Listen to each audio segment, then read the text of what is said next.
स्वागत है आपका मेरे YouTube चैनल शिक्षा की शक्ति में। तो बच्चों, अभी तक हमने लैंग्वेज अक्रॉस करिकुलम के फर्स्ट यूनिट को पूरा कर लिया है और हम सेकेंड यूनिट के फर्स्ट पार्ट को भी पूरा कर चुके हैं। आज हम सेकेंड यूनिट के सेकेंड पार्ट को, जिसमें रीडिंग टू लर्न एंड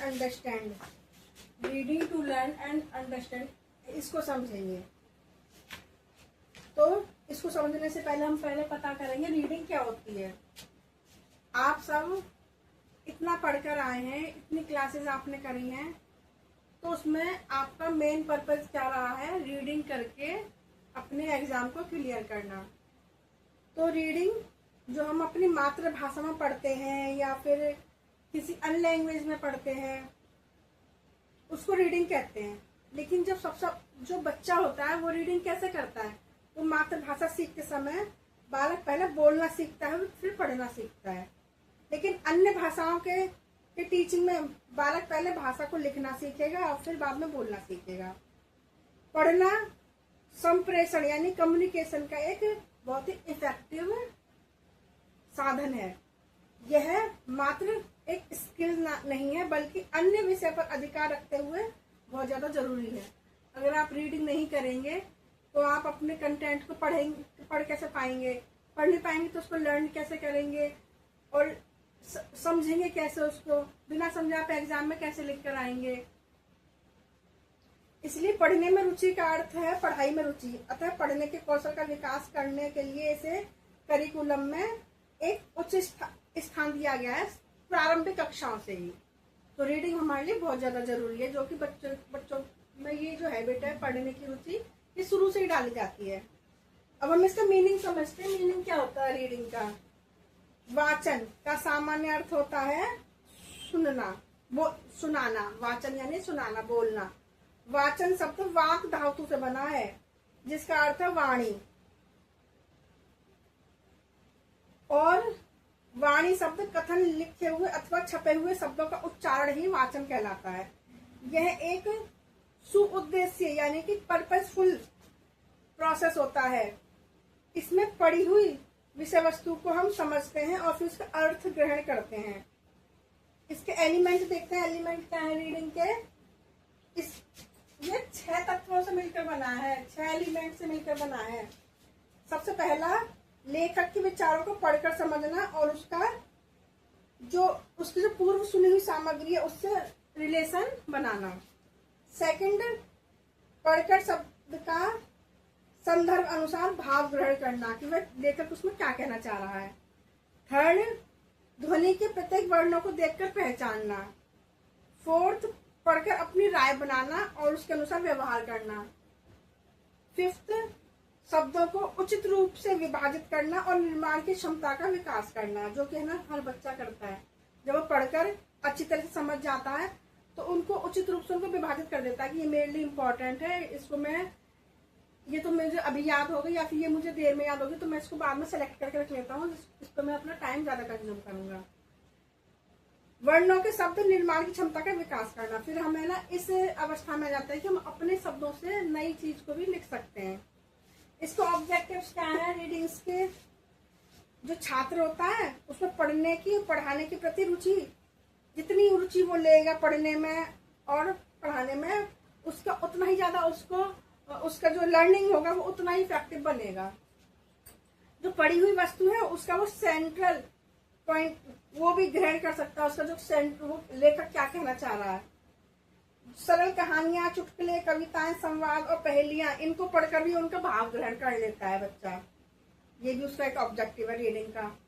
मनोरंजन के लिए भी पढ़ता है बच्चा, उससे उसका मनोरंजन भी होता है। पढ़ते समय शुद्ध और अशुद्ध जो टेक्स्ट होता है उनमें भी वह अंतर कर पाता है। मुहावरे, लोकोक्ति, इनके अर्थ में भी वह उनको समझ पाता है और पढ़ते समय उसका जो ध्यान है वो भी एक जगह बनता है। इसके टाइप्स देखते हैं। भाई टाइप्स क्या क्या है? पहला टाइप्स है इसका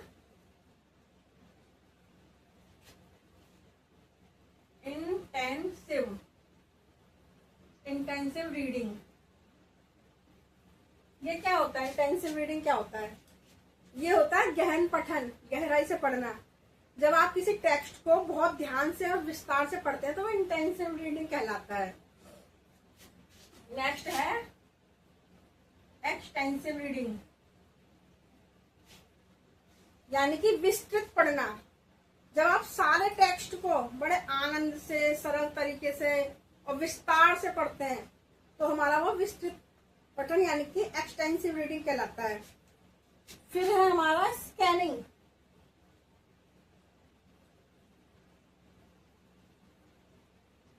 स्कैनिंग रीडिंग, ये है स्कैनिंग रीडिंग को कहते हैं खोजपूर्ण पढ़ना।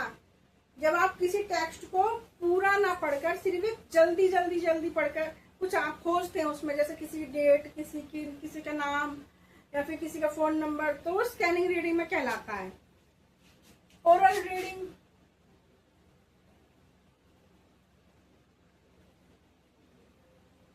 बोल बोल के पढ़ना, जैसे छोटे बच्चों को हम बोल के पढ़ना सिखाते हैं। साइलेंट रीडिंग,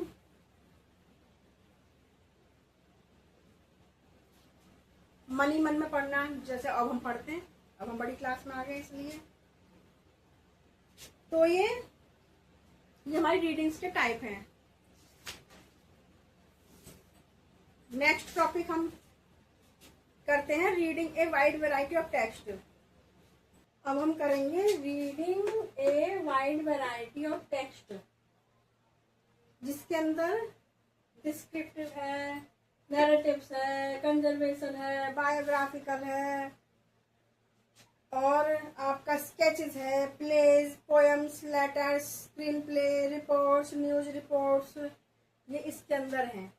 इसमें से अक्सर 4 नंबर में पूछ लिया जाता है। तो बच्चों, जब आप डिस्क्रिप्टिव या नैरेटिव या कंजर्वेशन या फिर ये जो और अभी मैंने बोले थे टेक्स्ट, जब इनके बारे में लिखो तो आप सबसे पहले reading a wide variety of text इसके बारे में जरूर लिखें। तो आइए हम समझते हैं reading a wide variety of text क्या होता है। यानी व्यापक पठन, वाइड वैरायटी, वाइड यानी कि विस्तार से, वैरायटी ऑफ टेक्स्ट, टेक्स्ट को पढ़ना। व्यापक पठन के रूप में जो जाने वाली विभिन्न प्रकार की जो हमारा कंटेंट होता है उसको पढ़ने से समझ बढ़ती है। अभी जो हमारे डिस्क्रिप्टिव है, नैरेटिव्स हैं या बायोग्राफिकल है, ये सारे हमारे डिस्क्रिप्टिव टेक्स्ट होते हैं। तो इन सबको पढ़ने से आपकी समझ बढ़ेगी, स्टूडेंट की समझ बढ़ती है, उनकी शैक्षणिक जो सफलता उसमें सुधार होता है। वो प्रतिदिन अगर कम से कम 2 घंटे उपन्यास पढ़ें या लेख पढ़ें या कोई भी रिपोर्ट पढ़ें या फिर है ना अन्य सामग्री पढ़ें, तो उससे उनमें आलोचनात्मक सोच यानी जो उनकी क्रिटिकल थिंकिंग है वो भी विकसित होती है और सीखने के प्रति जो आजीवन जो प्रेम होता है ना वो भी उनका बढ़ता है, जिससे वो हमेशा लाइफ टाइम तक सीखते रहते हैं। तो पढ़ने की ये जो हमारा टेक्स्ट है इस तरह के, इनको पढ़ने के लाभ और जो प्रकार है वो इस तरह से हैं। जो विभिन्न विधाएं हैं वो कौन कौन सी होती है, वो हमारे डिस्क्रिप्टिव होगी, नैरेटिव्स होगी और भी मैंने बताए थे, भी सारे हमारे अलग अलग टाइप्स के टेक्स्ट हैं। ये इनसे हमारी शब्दावली का विकास होता है। कैसे? विभिन्न प्रकार के ग्रंथ, विशेष रूप से जो दैनिक बातचीत के विभिन्न जो हमारे ग्रंथ होते हैं, जैसे किताब हो गई, अगर जब इनके संपर्क में एक स्टूडेंट, एक विद्यार्थी, अब एक व्यक्ति आता है तो उसकी शब्दावली में काफी सुधार होता है और वो शैक्षणिक सफलता, जब वो इन सबको पढ़ने लगता है तो उसको पढ़ने में रुचि बढ़ती है। बेहतर समझ, विभिन्न प्रकार के पढ़ने से आलोचनात्मक सोच विकसित होती है।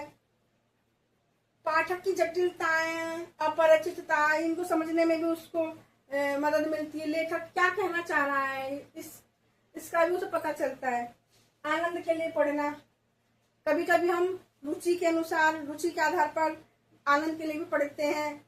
जैसे कोई कहानी हो गई, उपन्यास हो गया, किसी की जीवनी हो गई, हम आनंद के लिए पढ़ते हैं। इनको पढ़ने से हमें संतुष्टि मिलती है।